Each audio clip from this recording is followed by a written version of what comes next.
Buongiorno and greetings. Hello. I Hello. see people logging in. Hello. It's great to see a large group of people. We're already over 50. I'm Frederick Ilchman, chairman of Save Venice, and we have Gabriele Matino here, our senior research fellow, and in calling from Venice. So, in fact, I'm in Boston.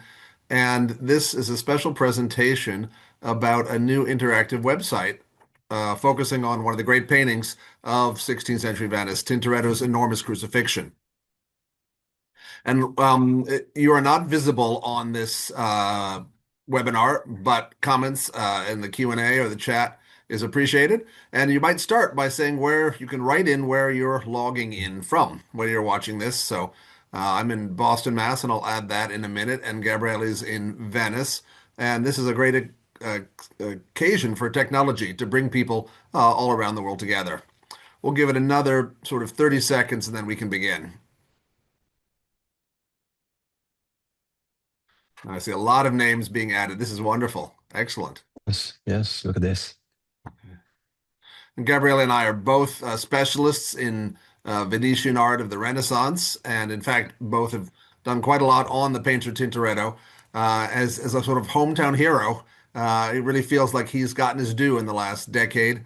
Many of you will remember the major exhibitions at the Palazzo Ducale in Venice, the Accademia in Venice, the Scuola Grande di San Marco in Venice, and then later at the National Gallery of Art in Washington, all celebrating the approximate 500th birthday of Jacopo Tintoretto.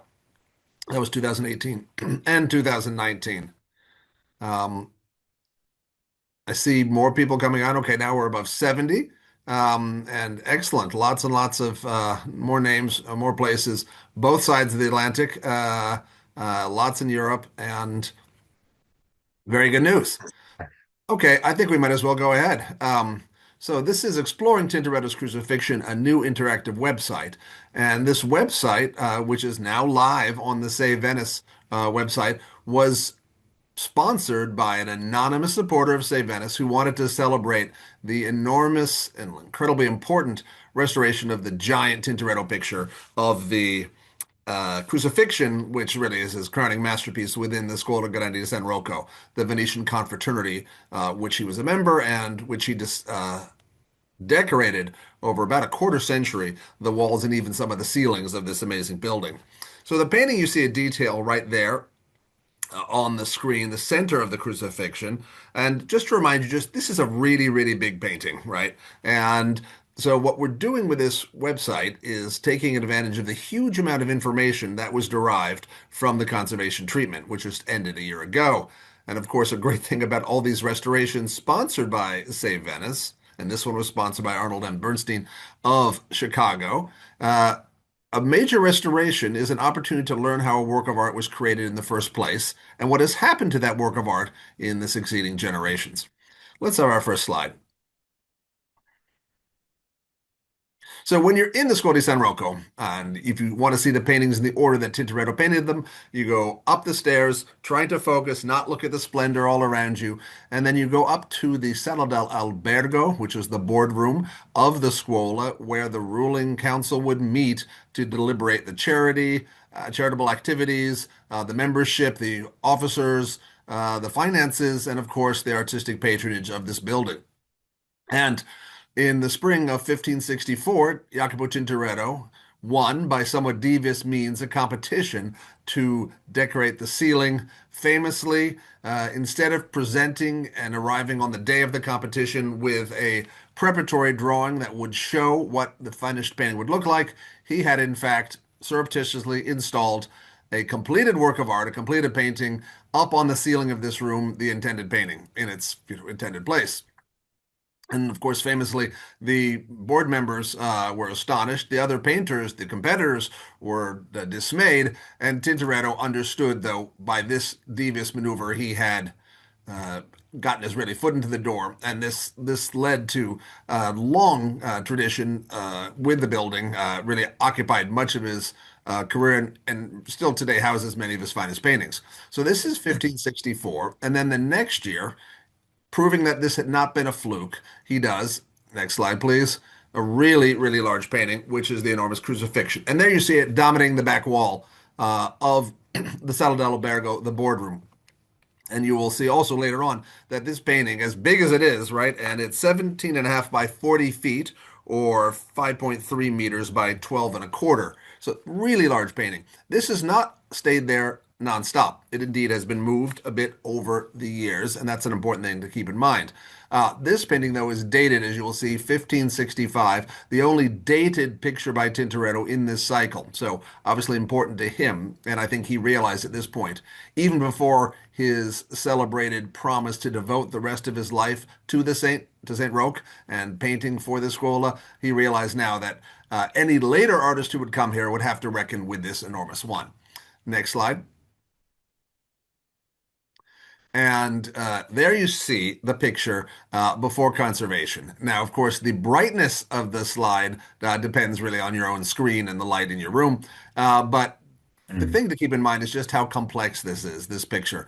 Remember, the subject, appropriate for Holy Week right now is a public execution. Jesus is being crucified, which is the most painful, really, way of dying. The English word excruciating for the most painful thing you can imagine indeed comes from the word crucifixion. Jesus was being killed along with two other common thieves. The so-called good thief on our left, his right, whose cross is being raised right now, because he repents at that key moment before his death, and then the so-called bad thief on the right, that is Christ's left, whose body's being tied and then nailed to the cross right now. But it's a big painting, and unlike so many previous crucifixions, which really have all the action happening right at the picture plane, right in front of us, what's impressive about Tintoretto's painting, this one and many others in his oeuvre, is just how deep it is. And one of the advantages or great benefits of the conservation treatment is the depth, the sense of three-dimensional volume is now so much more apparent following the conservation treatment. Next slide, please.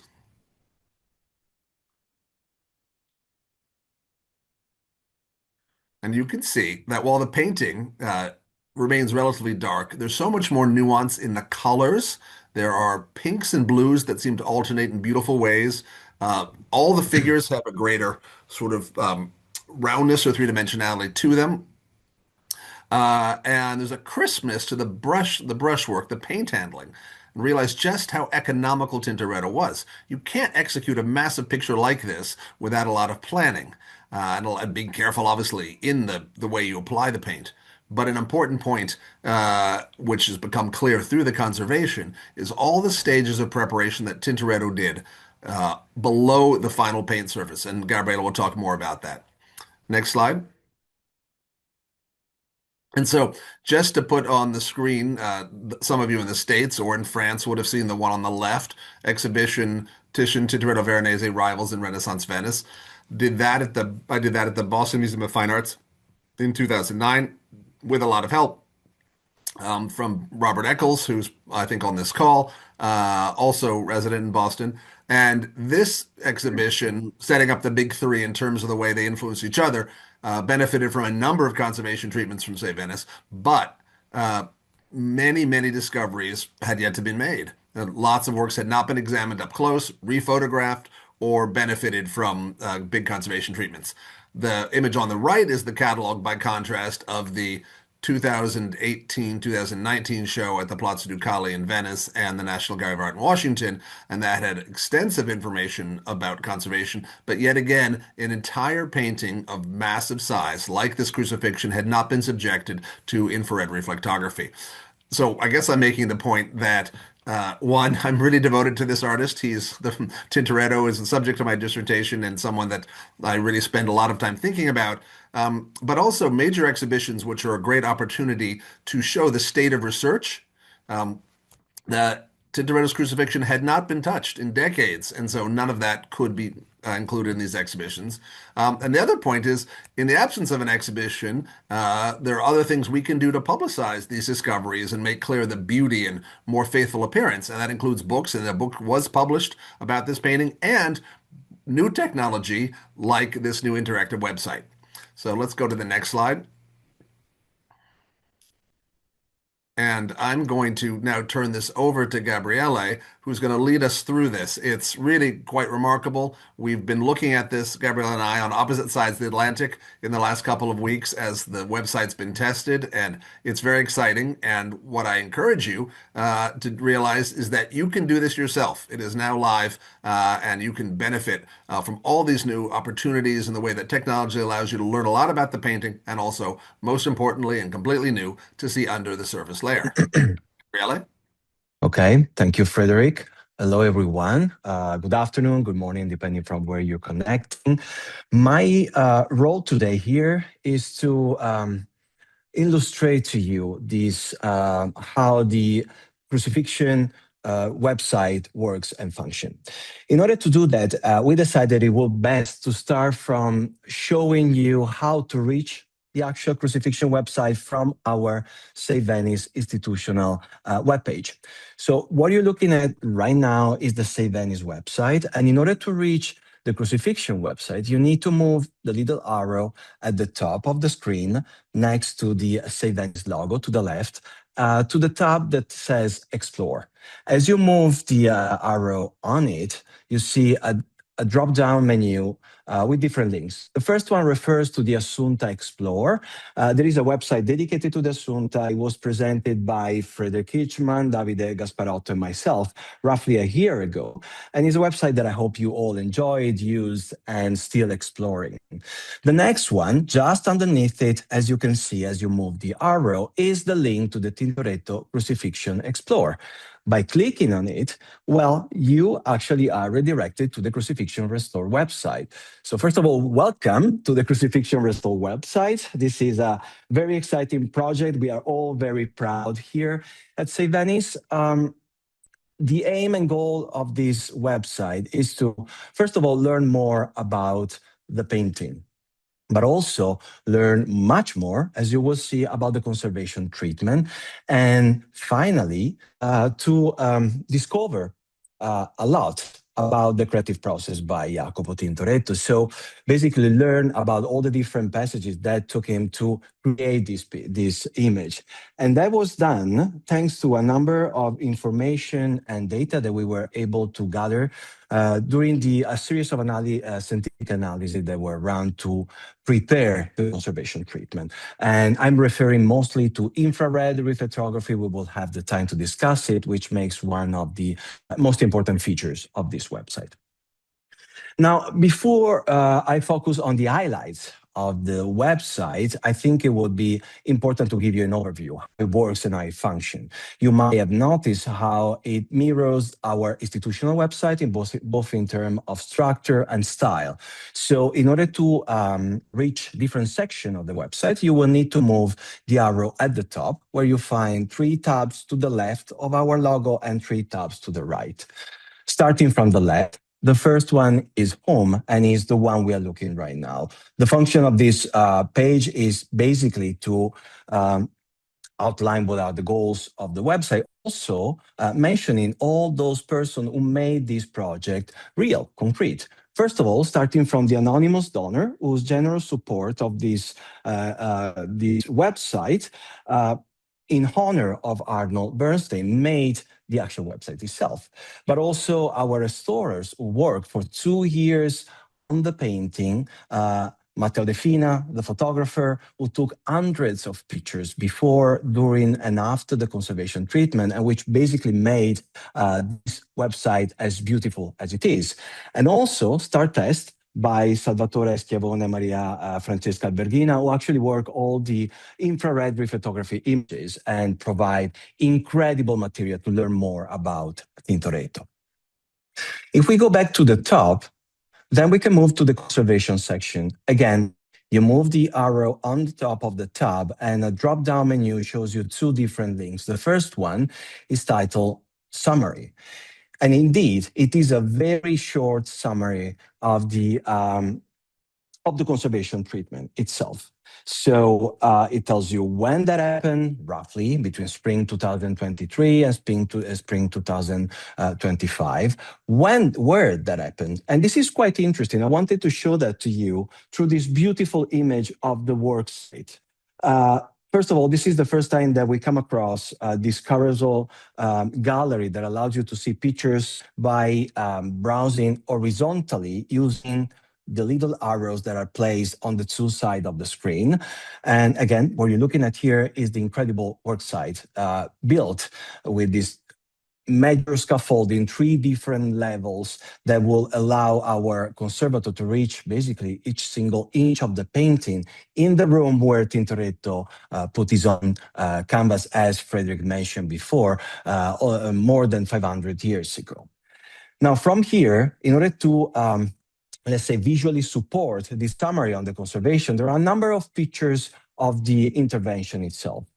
This one shows you the cleaning process when all varnishes, grime, dust, and so on and so forth were removed carefully from each single part of the painting.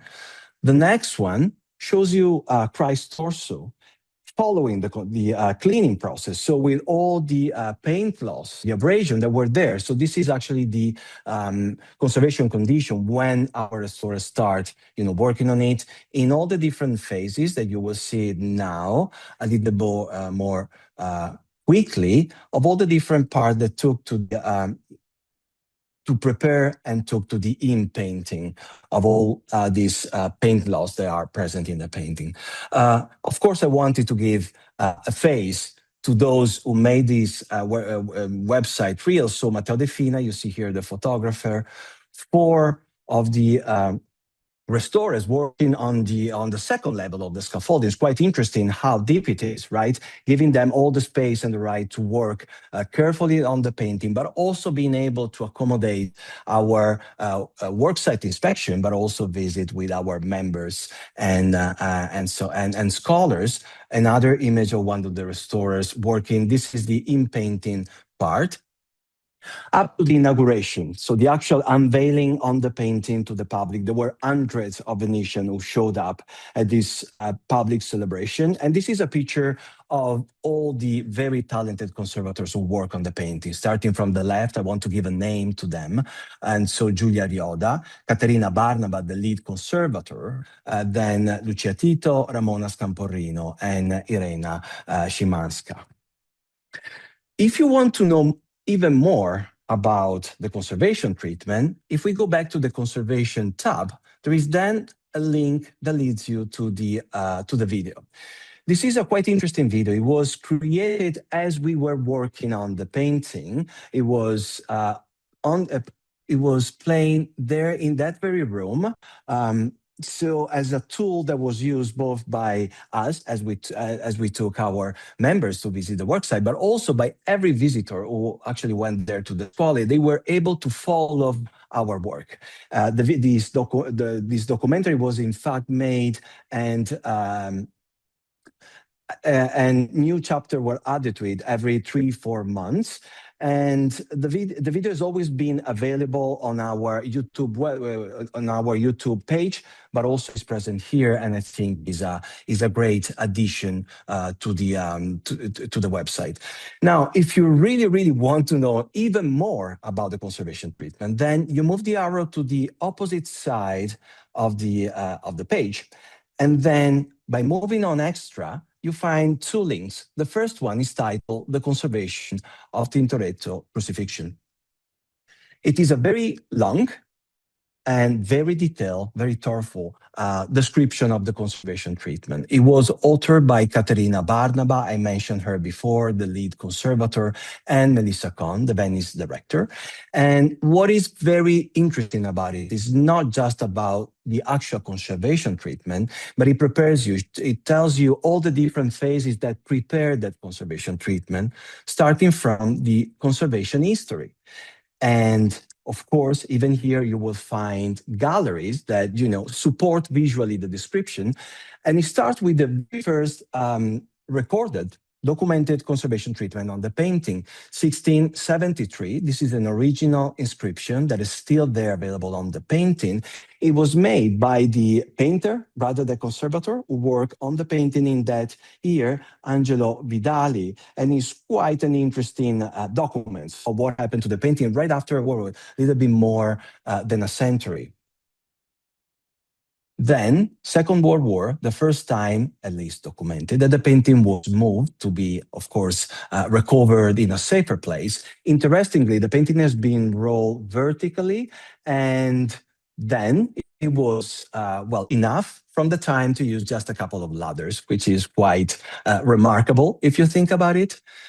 Then the 1972 conservation treatment by Lazzarin. The painting has been rolled once again, more people involved, more ladders, also some sort of a structure of a scaffolding in their place in order to have all these really delicate tasks being carefully handled. And then we reached to the 2023-2025 conservation treatment sponsored by Venice, thanks to the support of Arnold Bernstein. As you can see, the painting was not rolled nor moved from its original location. The structure and the is quite sound, so it didn't really need it, and the conservation happened inside. By scrolling down, then you will find new and more information about how the painting was made. Here there is a quite interesting diagram that tells you all the different pieces of canvas, how they were put together to create this very massive, structure for the painting itself. As Frederick mentioned before, we're talking about the 5 by 12 meters painting, so a very, very wide one.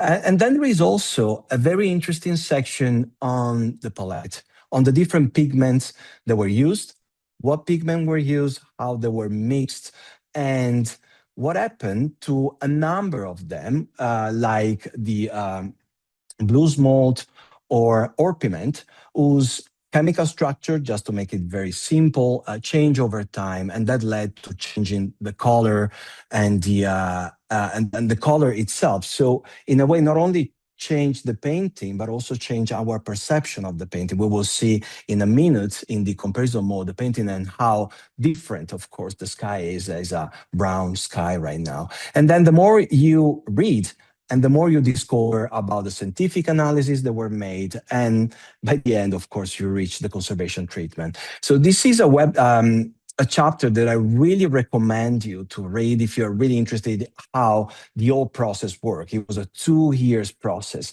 and it took a lot of time for the preparation. So it's really, if you want to know, do a deep dive on the conservation side, this is the place where you want to go and you want to read. I'm just moving to the top where the other section into extra, it's titled Beyond Color, Tintoretto and the Making of the Crucifixion. I had the honor, privilege, and fun to work on this site. And this chapter focuses on the result of the infrared reflectography. Now, for those who are not familiar with the terminology, infrared reflectography is a technology that allows us, through a camera, to observe all the different signs and marks left by Tintoretto, basically the underdrawing that are left beyond the paint surface. And so it allows us, in a way, to describe the creative process. The best Gabriele, way, yes. let me just add also, note that while there is some money in infrared technology for art investigations like this, it's largely a spin-off of military technology because it relates to the lowest sort of waves in the spectrum, which relates to heat. So some of the same infrared imagery that gives us night vision goggles and things relates to this. And so it's actually a sort of a military spin-off.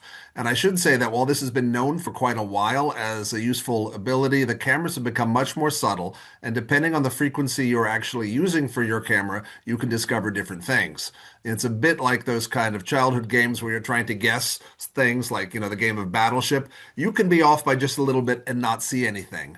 And with this new higher sophistication, so much more has been revealed.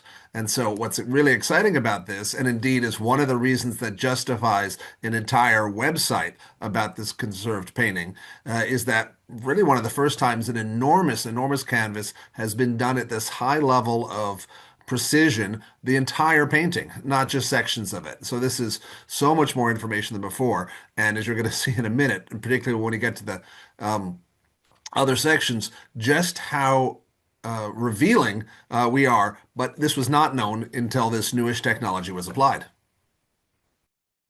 In fact, you're completely right. What is incredible about this specific example is that such a large painting was all studied through infrared reflectography. Now, let's talk about it. Let's show it to you. In order to do so, so you will move your arrow just to the left of the Save Venice logo to the comparison mode. From there, you are indeed redirected to the comparison mode, which is, from my point of view, the highlight of the website. Now, let me explain what you're looking at right now. To the right is the image in color, and is the painting. You will recognize it after Frederick's slides. Is the painting after the conservation treatment. To the left, in black and white, is the result of all the different pictures that were taken with the infrared reflectography with the camera, all put together to recreate the entire composition and the underdrawing. So we are currently comparing. Let me do a single zoom in and look how it moves quickly and smoothly. You can actually compare in the very same screen the painting after conservation to the right and his own underdrawing to the left. So it is a really remarkable tool because you can do the same thing all around the painting, zooming out and moving to other parts of the actual painting like this. This is one of the figures. And again, you can actually explore the whole painting by looking at the actual figure as well as the underdrawing on the side. Now, you can do much more than just this. First of all, if you look at the bottom of the screen, you see three tabs. The one in the middle is the one that we're using right now. So it's the comparison mode, comparing the painting and the underdrawing. If you click to the right, the one to the right is macro photography after. This allows you to look at the painting and explore just the painting itself. Frederick talked before and mentioned all these different narratives that in a way unfolds as the crucifixion happens. And this is a beautiful way to look at it because here you can appreciate and of course zoom in as much as like this. So you can really, really get up close, mostly like, you know, Tintoretto did when he was creating this painting, looking at the good thief, for example, turning toward Christ. One thing that I want to mention here, you can see small traces of blue smolt, that blue that changes color over time and changing, as I said before, the perception of the old painting. So if we zoom out, think about all that sky using that kind of color, right? So this is how much the painting has changed. Other part that you can observe is, for example, this quite interesting narrative of the soldier playing dice. And one remarkable thing that we learned as we were working on the website is the fact that we normally think there are two soldiers here, whereas there are actually three. You can see a hand here, the blue sleeve, then a piece of the head. Look at this. This is a part of it here. And then the remaining blue part of the clothing here with this bag. So three soldiers rather than just two. And then, you know, the more you play with it, I want to use that word, the more you play with it, the more you discover the beauty of this incredible painting. Look here at Mary the Magdalene, the way though that air was painted, the expression in her face, the eyes. This is she's also the subject of the close-up section. We will see that in a minute. Now you can therefore focus on macro photography after, but then you can also only focus on the infrared macro photography, so the underdrawing. And here really are hidden a number of incredible discoveries. Let's start from the beginning. Let's move to this. It seems quite an empty section of the canvas. Nonetheless, if you pay attention, you can see a number of lines. First, some vertical lines. One is here. Another one is right in the middle here. And then again, here, and so on and so forth. But there are also horizontal lines. One is here. Another one is right here. And then again, if you move downward, you can see another one. Now, think about this vertical horizontal line, basically spreading and covering the entire composition.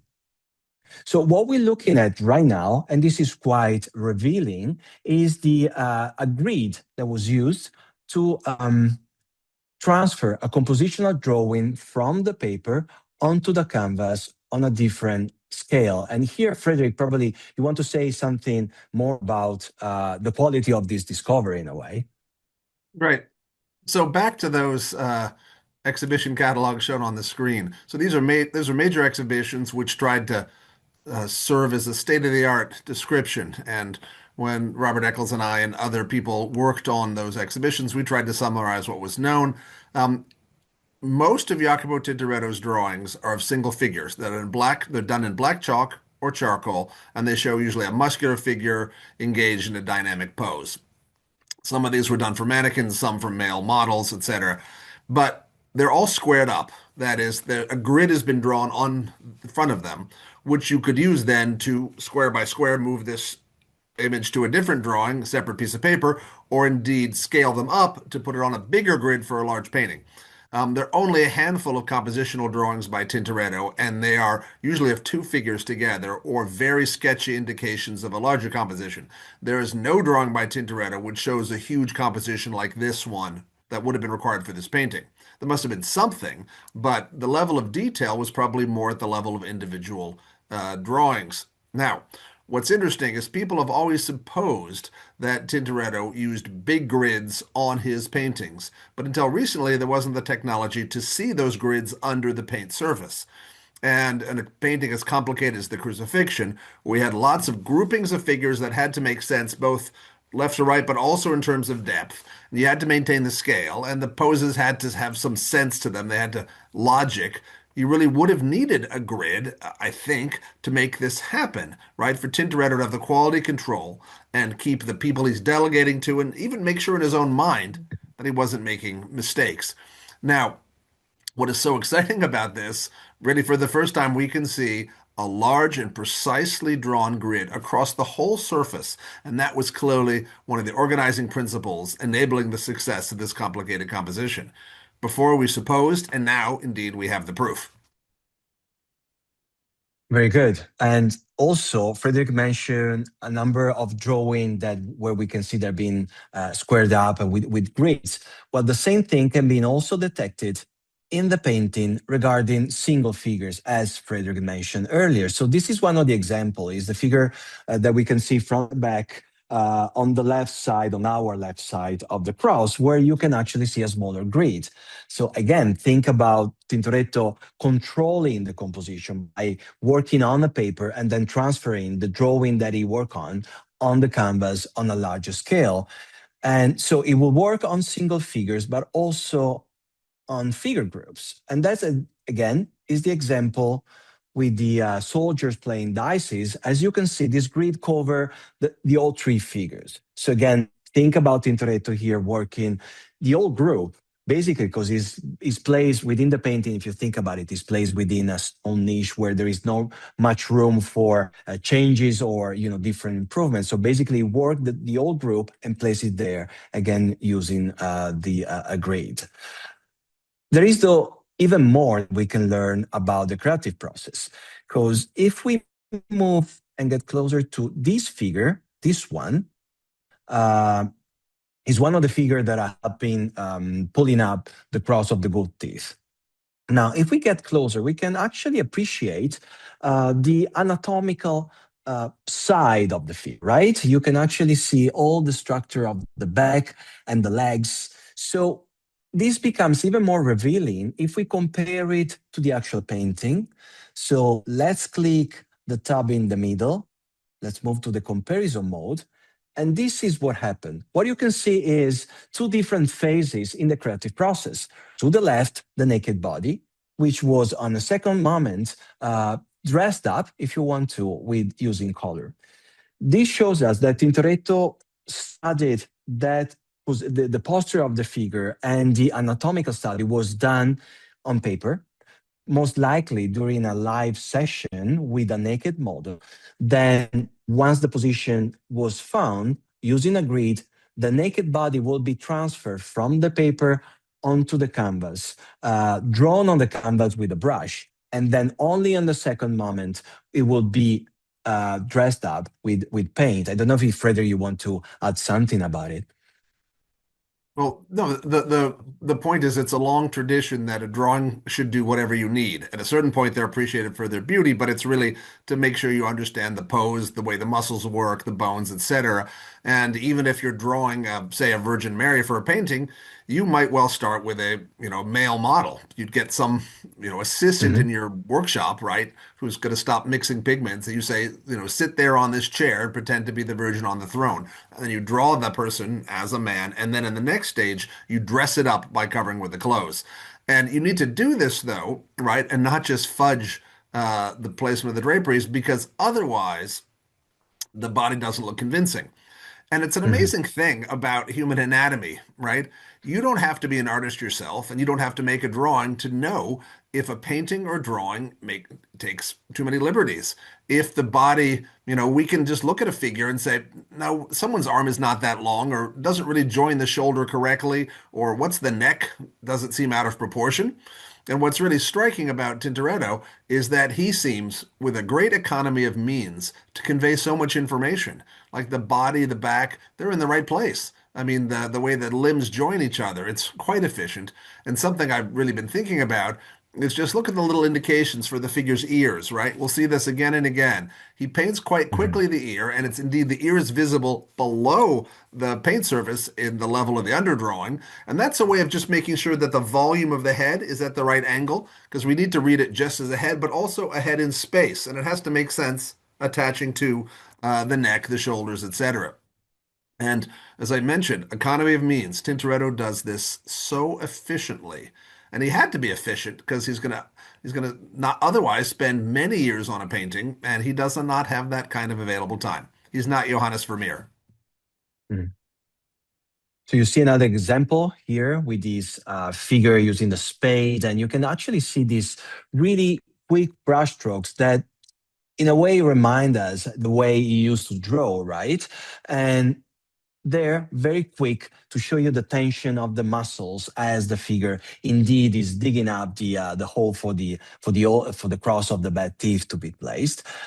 And then of course on the other side, covered with a orange shirt. And then the last example that I want to show you regarding this part is indeed here, where if you get closer you can actually see the whole structure of the leg that then connects to the limb, but at the same time, by zooming out, you see how eventually this was covered by using color. It's quite an interesting technique, and we always remind how this was something that was passed within the workshop. And so someone like Domenico Tintoretto, who will eventually follow Jacopo in the leading of the workshop, use exactly the same technique. There are a number of examples of unfinished painting where you can actually see part of the naked body and part of it being dressed up with the painting. So it's a creative process that was really part of the learning process of the workshop on a larger scale. Um, Another thing that we learn from the infrared photography is the existence of a number of pentimenti, let's call it that way. So compositional changes, some major, we will see one, which is quite remarkable, other minor, but all things that were changed by Tintoretto, possibly, I would say, then probably then Frederick wants to add something about that, but possibly done once the painting was already placed on the wall and with the painter looking at it from a distance, deciding what to change at the very, not the last moment, but on the advanced part of the production of the image. So one of those example related to changing can be found in this figure. Again, the comparison mode is quite useful from this point of view. So you see how at the beginning, Tintoretto wanted this figure to look directly at the beholder, looking at us, right? Across the painting, across the room. But then he changed his mind. So these are the two eyes, the nose, and the mouth in the original version, which was then changed. And Tintoretto decided to have this figure looking toward the center of the composition, toward Christ, basically. And we know how these changing basically are kind of narrative tools that are used by the painter to attract the attention of the beholder from the sides of the painting toward the center. Another pentimento can be found with this figure here. The one with the turban that you can see is just a minor one, but you see how close is controlling the image, right? So originally the face was placed here, a little bit moved to the left, and then he decided to turn the face a little bit. You can see the eyes here. So again, minor changes, but from the point of view of the painter, these made the difference. The most interesting pentimento is a change that actually had an impact on a lot of other object and element within the composition on the left side of the composition itself. Um, I'm referring to this figure here. Let me get a little bit closer. Right. So this figure here is one of the many figures that are trying to help pulling up the cross of the good teeth. Now, if we focus, let's focus to the right of the painted version. So the final version, what we see, we see one single rope coming down from the short arm of the cross, reaching the left hand of this figure, then moving across his back and ending up here, right? So according to the final result, Tintoretto is using a single rope to help pulling up the cross.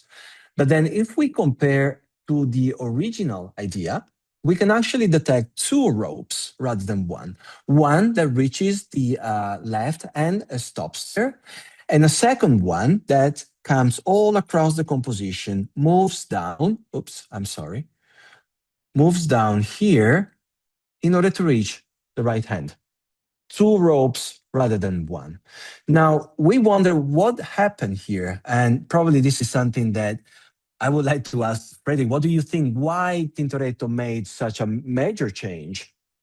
Yeah, well, it's interesting because I mean, Tintoretto's clearly having fun, right? Trying to imagine that each of the people, each person pushing up this cross is doing something differently, right? The guy's holding the actual vertical, one guy's looking up, one's looking down. There's a real sense of different people grabbing it in different ways, and also just I think of again thinking of of Good Friday depictions of the deposition. Each person bringing the body of Christ down has a different role, stands in a different way, helps hold the body or mourn the death in a different way.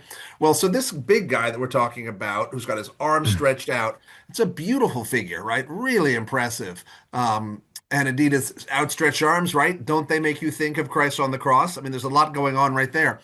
But it's kind of fun, almost like someone, driving a horse. He's got two different arms his hands are on two different ropes, right? But if you think about that, that would be almost impossible to stand, right? How would you not lose your balance if this heavy thing is going up and you're pulling with one arm and pulling the other? Two ropes would have just been, really hard, and you couldn't get much pull, couldn't get much force on either one because Mhm. your body's already outstretched. The whole purpose of moving something is to bring your muscles together, right? Or extend your muscles, and you can't do that. Having two different ropes was didn't might have looked interesting, but it wasn't Mhm. sensible as a way of making the task seem logical, right? Of making it clear that they are going to succeed and raise this cross up. Yeah, you're so right that, in fact, if you keep looking at the picture, mostly the infrared, when you understand the fact that that rope had to be moved, then this action has a repercussion on many different details that were changed by Tintoretto as a consequence of the removal of the painting over of the rope. So if you get closer, for example, you see how he had to change this leg, the position of the leg, because of exactly what you said, for balance. The same thing happened if you look at the ladder here and how it had to be slightly moved to the left in order to make it more sense. And even more interesting is, let me move at the top of the cross of the good thief right here. Now, from a smaller side of the cross, it has to become a larger one. Yeah, see how And this much is bigger something, the cross beam is so much larger, and I think he right? just realized midway through this looks inadequate. Have to make it bigger. So bottom line, you will be able then by yourself to play with these pictures and discover much more. What is interesting, apart from the creative process, is also the fact that we are learning on this occasion, but it's the same case of the Assunta by Titian. It happened with the presentation of the Virgin by Titian as well.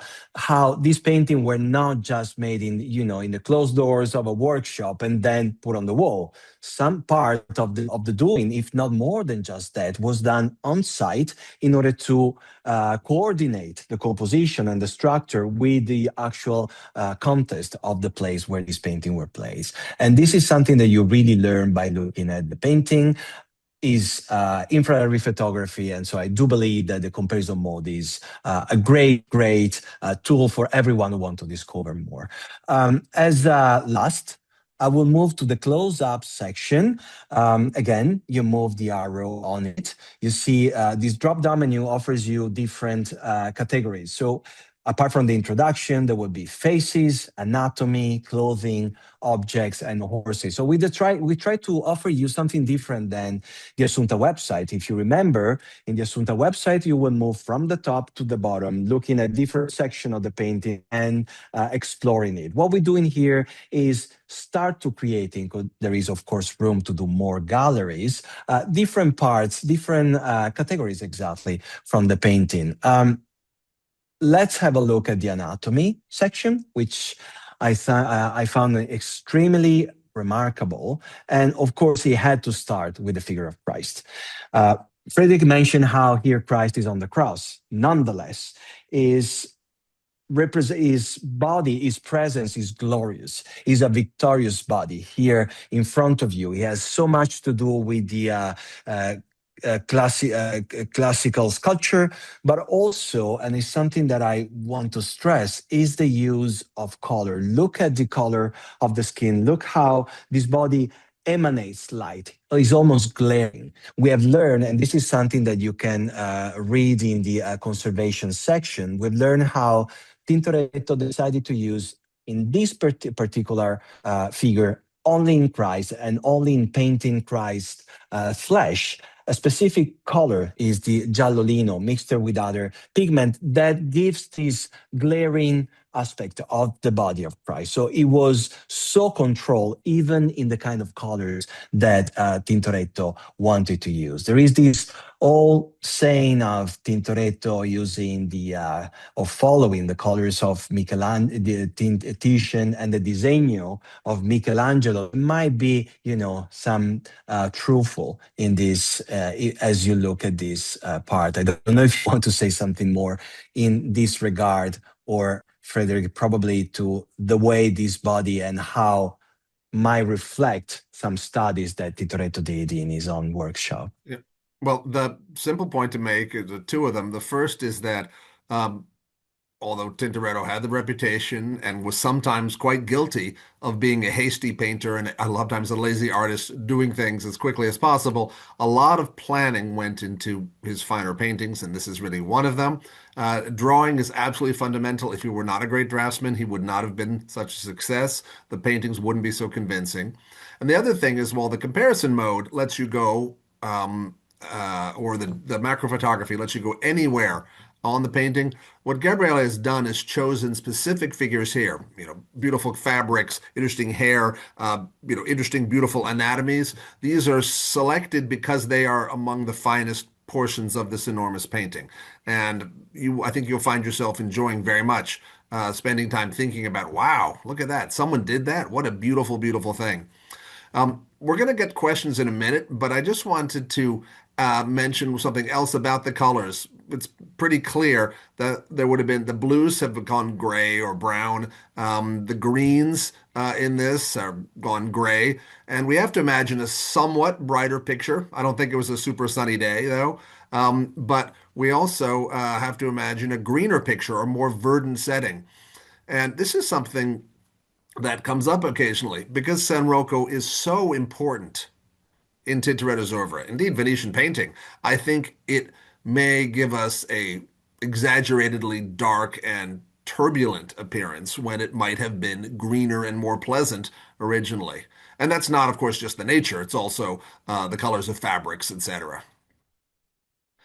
Um, wow, isn't that beautiful? Again, this is not a completely hasty artist if he can make fabric patterns with intricate geometric designs like this. Wow, isn't that beautiful? Oh, I love it.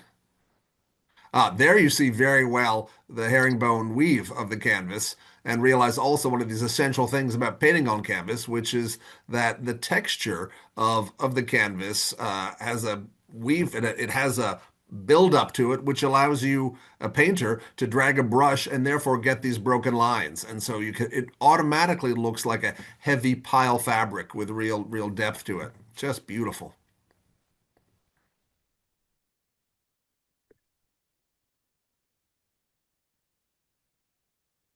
Armor's great too. Look at that. Mm. The gleams just come out so well. Then it's clear you're not talking about cloth hair. This is definitely metal, definitely steel. Yes. Yeah, and the reflection is quite amazing. The closer you get, the more you appreciate how fast the gesture was, but he was really able to control it and so have a overall result that is incredibly beautiful. And then he moved from, different materials. I have the example of this beautiful dress here of the one of the turban figures. From the turban, Mm. you see how quick this was painted. This Oh, is me. look at that. This is a resolution. The Matteo De Fina's photography and now the web hosting is so high in resolution. It's really like the finest macro photography in the best published art books. This is really extraordinary. And in fact, some of these photographs that we see here on the screen, you'd have to be the restorer on the scaffolding to get any Mhm. closer, right? I mean, this is an Yes. opportunity. And again, miracle of technology, right? That you can be anywhere in the world. All you need is a Yeah. computer and a screen to access this, and you can learn so much from it, and it's just also so much fun. I mean, you can see that I'm certainly smiling. Gabriele is smiling. It's a beautiful new tool that unlocks Tintoretto's massive painting. If people have questions, you can add them in the chat if you'd like. We're ready to take some of these. Um, I was wondering before we start, something I've been thinking about, Gabriele, is that do any of these I mean, are some of the figures within the identities of certain figures, like what's their role or who the person is in the figure in the painting, has some of these changed because of the conservation treatment or this new level of scrutiny, or are there things still being debated? In terms of their function, Yeah, or their identification. yes, well, there are the figures at the bottom of the cross. There are the mourners, but also other figures standing, whose color was always believed to be, as it is, very dark brown now, but originally was green, and that might change some of the more, I would say, more extreme identifications in terms of, iconological studies. So that is one thing. To go back to materiality, I will point out in the anatomy section, if you have the patient for me to get there, of this figure, which was not mentioned. Now, the figure that you're looking at right now is drilling the short arm of the cross of the bad thief. What is interesting here is that his clothing were color originally, they were orange, and you can actually see some fragments of the original pigment, which was painted with orpiment. Now, orpiment is another example of this pigment that deteriorate over time. This crumbles, so is not left there. Of course, where restorers decided not to integrate it because they had to invent it. And although they are very talented, they're just restorers. They are not Tintoretto himself. So what you are experiencing here, you're looking at the two different phases that we mentioned earlier. So the figure being painted as naked at the beginning and then dressed up with color at the very same time. Because if you look closer, you can actually see the short sleeve here and then the arm starting here. But at the same time, you can really appreciate the quality of this brushstroke in drawing with the brush very quickly the muscles of the torso, something that, at least from my point of view, reminds me the session that he had studying this little cast of models after Michelangelo's sculpture, which were then absorbed in his own language. So this is one of the most remarkable examples from my point of view, how well different is our perception of the painting, not to talk about the sky, of course, which was supposed to be blue and is now Right. brownish. Yeah. So what my identifications I was thinking of self-portraits, figures Hmm. that seem to be members of the Scuola as opposed to Yeah. onlookers, who take place in biblical times. Yes. If we move to the to the comparison mode and the macro photography, well, this is a portrait that most of the scholars identified as the Guardian Grande, the Rolla Morota, who commissioned the painting. I don't know if you want to say a few more Well, just that about. immediately below this, the name of the patron, in effect, the head of the Scuola, is identified on that inscription, which is Yes, prominent there there we at the are. bottom. And as I mentioned earlier, this is the only dated painting in the cycle. Mm. I think there might be questions on the chat if you Yeah, want to. yeah. I So will. one question is there we go. That's the inscription there. Um, someone mentioned a minute ago we saw photos of conservators working on the canvas on the scaffolding, but did Tintoretto work on the scaffold of the canvas set up vertically, or was the canvas on the floor of the studio? And I mean, in theory, you could certainly paint on the floor of your studio, and an advantage with a canvas, like say a Japanese or Chinese scroll painting, is you could roll it up and then move it over, a bit like Monet does in Giverny. But as much as I'd like to imagine Tintoretto as the first Jackson Pollock, right, painting on his floor, there are a number of occasions where evidence seems like drips on a painting. Think of the finding of the body of St. Mark in the Brera in Milan. That's clearly, it was painted vertically because there are drips that are noted. Another thing is the paintings at the Madame dell'Orto, the enormous Last Judgment, and the making the golden calf. Those paintings, from the way the gesso, the priming layer goes, it was clearly put on after the painting had been mounted on a giant stretcher, not painted in sections on the floor and then tied together. So we look at these paintings through electric light, right? We don't have the windows open, but you can really imagine, I think, Tintoretto working mostly in situ, based on all these drawings, and then drawing much of the image on in underdrawing on the canvas itself, and then paying attention to the fall of natural lighting. It has been recently suggested that the initial phase, so the sketch of the composition, for example, was rather than done in a workshop, because you need to think about a very large workshop to work on a canvas of this size, probably done in the chapter hall of the actual scuola, which did not have any kind of decoration, if other than wall draperies. So that was the only thing that was there. So it might have been the case that he started working directly on site in the chapter hall and then moved to the Sala dell'Albergo. Right. Because I mean, a painting this big, Tintoretto and his assistants would always be in someone's way, right? There's no way around that. Yes. But because you could roll parts of it, you could minimize the space it took up. How many years it took to paint? What's a year and a bit? Is that what we think? Yeah, Yes. I mean, Yes. You're right. he's really quick and he's clearly delegating parts of it. But as you see, he is figuring out so much of it on the lower layers, right before the final paint layer, Mhm. that he has a head start. And he's often using the same contours of muscles or limbs, outsides of bodies, tools. Those things are still there, preserved. Yeah. This Oh, is all grand. here's a Oh, please. question. We have to try this. I'll let you answer. I think I've got my opinion. What painting in Venice is Tintoretto's best? Oh, wow, wow, wow.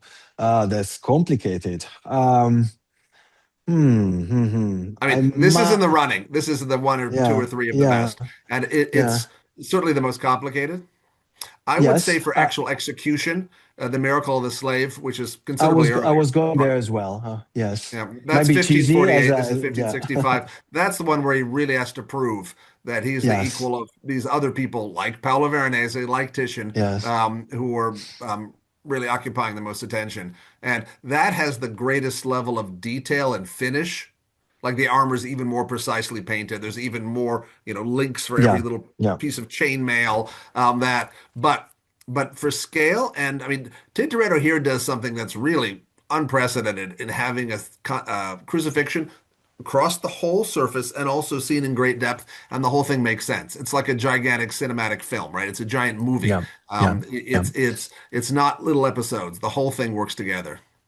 What is remarkable that from what we have learned is all grounded on drawing, and this is needs to be stated out loud. We have been studying, many scholars have been adding to the scholarship of how much Venetian used to draw. That is important to say, and this is another part of it. So despite whatever Vasari used to say, Venetian draw a lot and create, and by drawing we mean using their mind to conceive and create things, not just drawing simply, but conceiving compositions and different parts of it. Great. Well, we will make sure to answer everyone's questions individually with email. If you got them, you can please write to the Venice office. And the final question I see in the chat, thank you very much, is the composition meant to be a sequence of events or simultaneous event? In some ways, it's both, right? Some of these things are clearly happening a few seconds, a few minutes before or after. But Tintoretto, and that's one of his gifts, it makes so Yeah. much sense. I mean, he's abandoned this Yes. idea you'd have in earlier painting with little stages and you follow them one by one. This picture, I think, is supposed to appropriately overwhelm you. And it does that by having Yeah. everything happen apparently at the same instant. And of course, it's the Yes. instance where Jesus is himself dying right before us. So a poignant and dynamic painting. Thank all of you for supporting Save Venice, for finding Venice, finding art, an important part of your lives, for tuning in today. We're very pleased that you've spent this last hour with us. We thank our anonymous donor for the sponsorship of this beautiful website, and I encourage all of you to see this. And we thank once again Arnold M. Bernstein for sponsoring the giant thing that is the several year conservation treatment of this magnificent painting. Goodbye, everyone. Thank you. Arrivederci. Thank you. Bye. Arrivederci.